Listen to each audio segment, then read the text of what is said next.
Hello, happy Thursday to you, and welcome to this task on non-negotiables. If you're asking yourself what is a non-negotiable and you've not come across the term before, either with me or elsewhere, it's pretty simple. And of course, as usual, it's personalised to you. A non-negotiable is something that you draw some kind of boundary around and protect because it's important to you and the way that you function.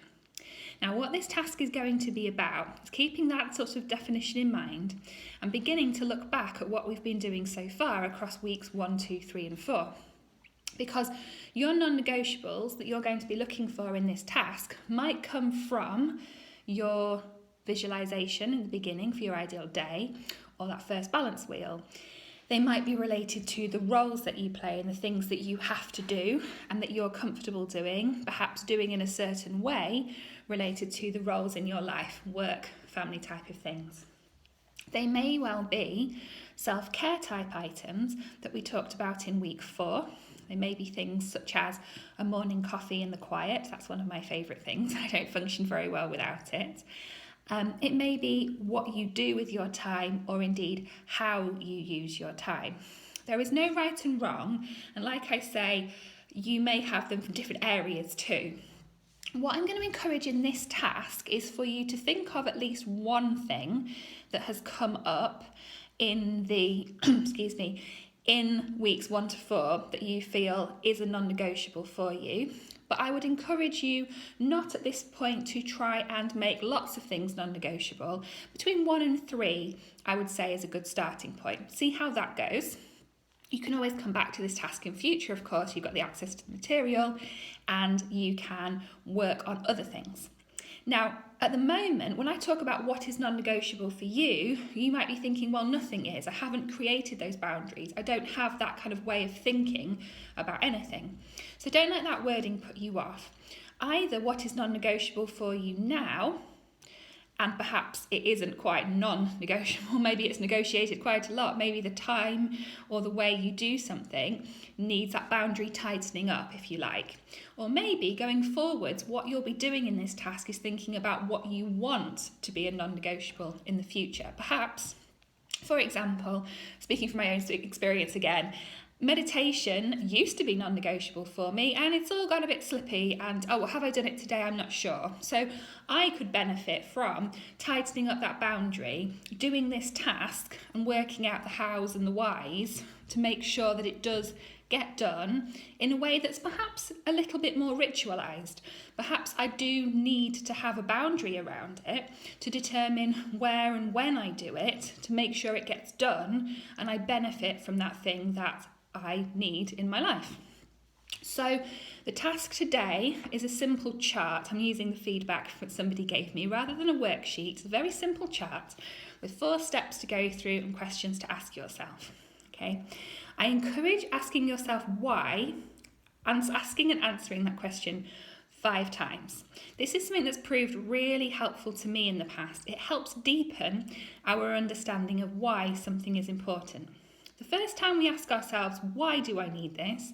Our answer can often be quite surface level. So, for example, why do I want to meditate? It makes me feel calmer. Why does it make me feel calmer? Keep repeating that process 5 times, and I do genuinely think you'll connect more to the importance of your non-negotiable. And that's really important in terms of making it actually happen. The idea is one thing. The experience of doing this task is one thing, but making it happen in your life on a regular basis, well, that's more tricky. Now, there is absolutely nothing to say that you must do this for some kind of daily thing. Maybe it's non-negotiable that weekly you meet up with a friend, or monthly you and your partner do something in particular, or perhaps at the moment, in terms of season, maybe there is something that it's non-negotiable that you get done before Christmas, for example. Okay? I'm not going to say there needs to be one from each category or anything like that. Simply see what speaks to you from your notes, from the tasks, as you're looking through the prompts. Another thing that's important to ask yourself and is on the prompt list is how you're going to get this done.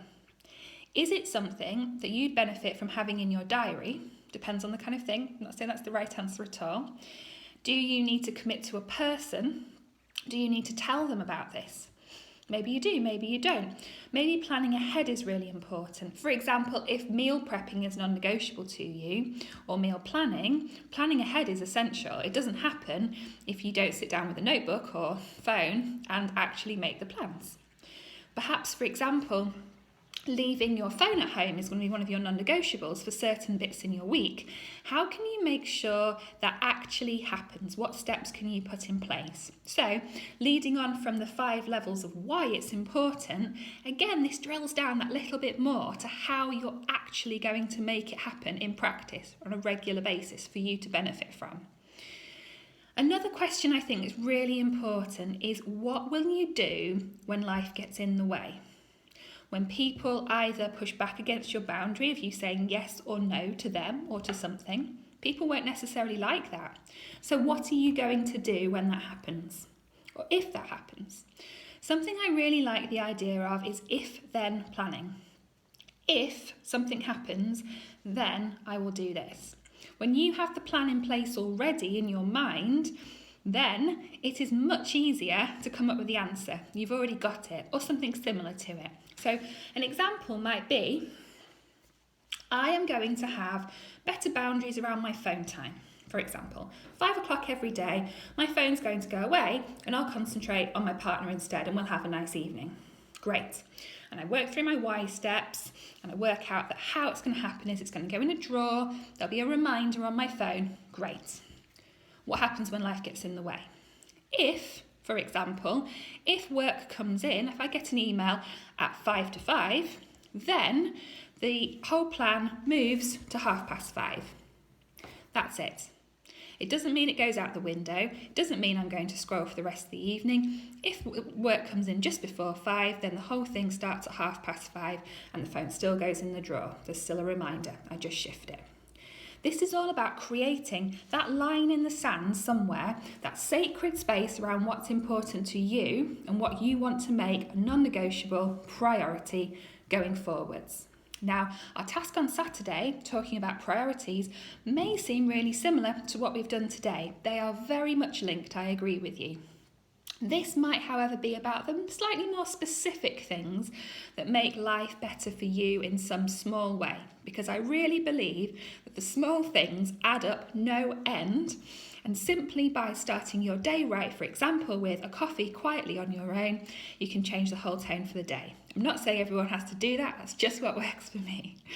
So I hope that this video has been helpful. Have a look at the prompts, work through them. Of course, grab your journal and make notes, but definitely be open to everything that's come up for you over the last 4 weeks and see what that is shifting you in the direction of. Where are those little nudges coming in? You know yourself better than anybody else, and this process is just deepening your understanding of you and what you want out of life. So good luck with it. Let me know if you've got any questions, comments or issues. I'd love to chat about it. See you on Saturday.